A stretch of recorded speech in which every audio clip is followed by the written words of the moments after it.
Gisela. Thank you. Good morning together. Yes, I was thinking what should I present because it's a lot of theory here, and I would like to introduce you the scientific approaches of complementary and alternative medicine, which are already done and proved in Germany in health resource medicine, to use it in a setting of forest, basing of forest therapy.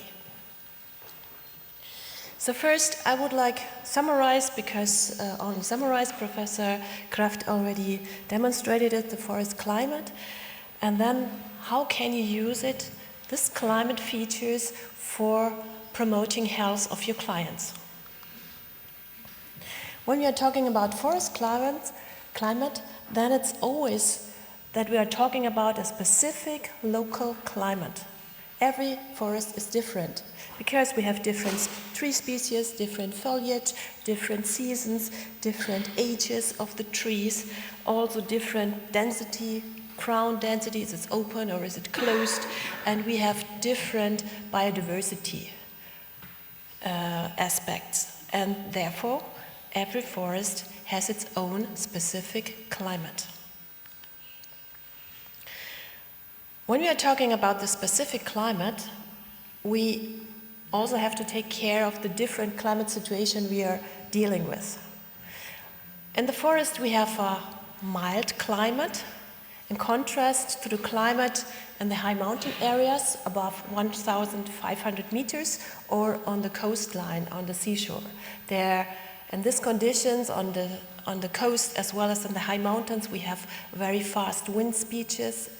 We have very cold winds conditioned also, and in the forest we have not such strong differences in the temperature on the day. So we have more a mild, more a relieving climate. And we also heard it, we have a high air purity, also a high humidity, which is really relieving the airway system. And we also explore there more quietness. I mean this forest typical quietness with the sounds of the forests. We can hide the noise pollution of the city in a forest.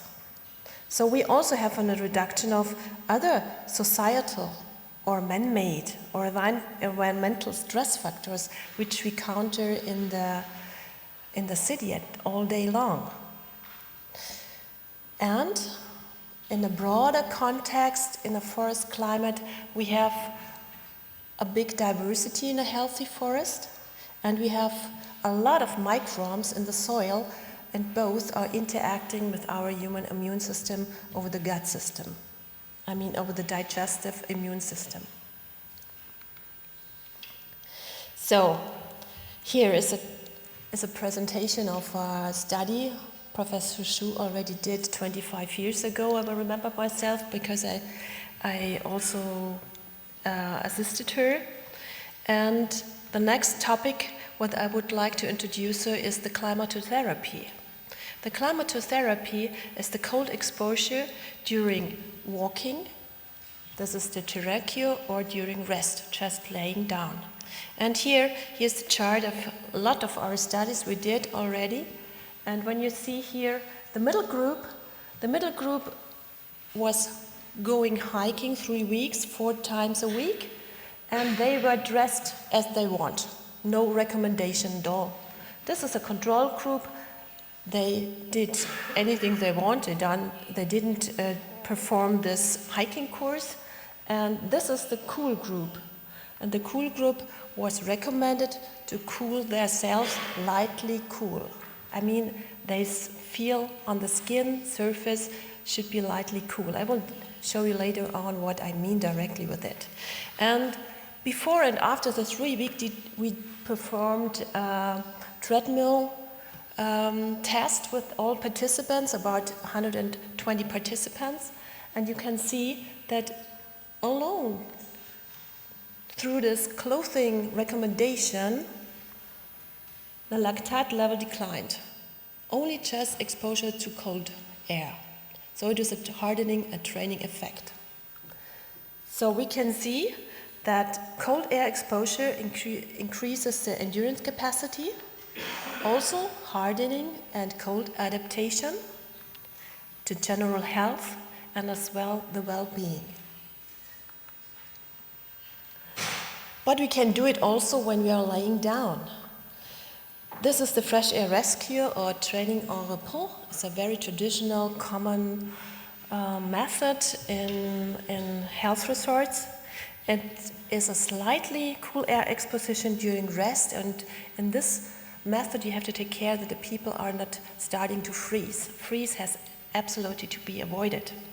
It leads also to a cold adaptation, but the increase of the endurance capacity is half of the amount of the training cure when you are hiking.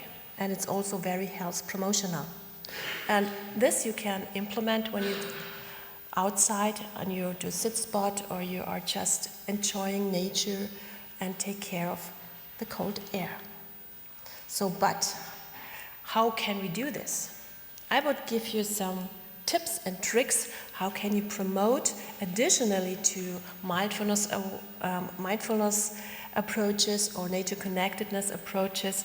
How can you use this traditional complementary and alternative medicine methods in your walks?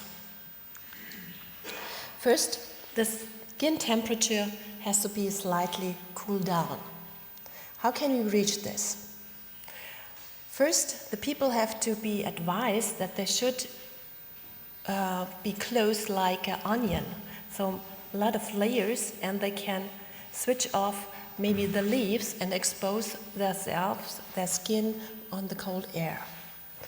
And interestingly, when you expose just the arms with cold air, the whole body will react and will lower down his skin temperature about 2 degrees. So this is a systemic reaction we are talking about.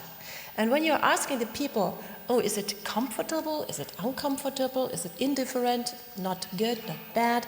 Most of them say it's a pleasant feeling because I'm not freezing, I'm a little bit cold, but it's okay, it's comfortable. And when you are, for example, hiking, then you should test the skin. Look at the skin. If it's dry and cold, then it's good, because cold is a stimulating effect in this way, never warm and wet or cold and wet. When the skin is moisture, then it means the person has sweaten, and this is not the goal which we are dealing. So to avoid sweating and to avoid freezing at all. So next tip for me, for you, in the winter time or in the cold time, a lot of people are also conducting forestal walks in Scandinavia, for example, and there's mainly a cooler or colder temperature, and you have to take care of this nose, mouth, neck area. It's this area here. And why? We do have a lot of cold receptors in this area, and they are nearly the same amount as we have the cold receptors in our fingertips. And when someone is always indoor and is not used to cold air at all, he should protect his area with a scarf or pull the jacket up and close it.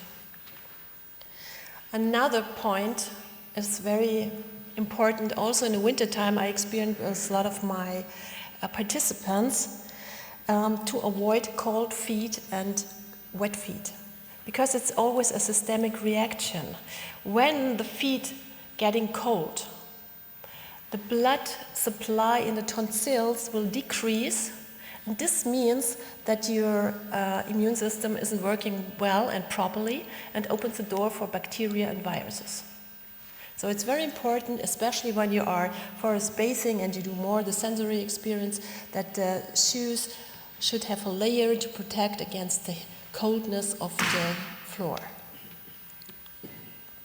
And people older than 50 years, seniors, have the problems that the cold receptors sensitivity is declining. It's a mechanism of aging, and they have the problem that they don't realize that they're getting cold. And this is maybe a risk that you have to keep in mind, that older people don't feel that they are starting freezing. So, the next one, when we are in the summertime and we can't use cold air, we can use cold water. We can use water immersion in cold water, we can use snow, we can use the early morning dew, or we can also put our arms in cold water bath. It's called the Kneipp espresso. And this also leads to a systemic reaction, to a hardening reaction, so that I can stand more against inflation, against inflammation, infections, and so on.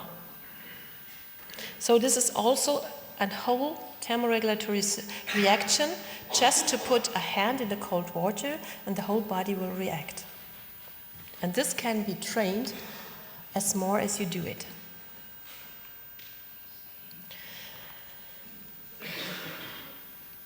But there are some contraindications for cold water immersions.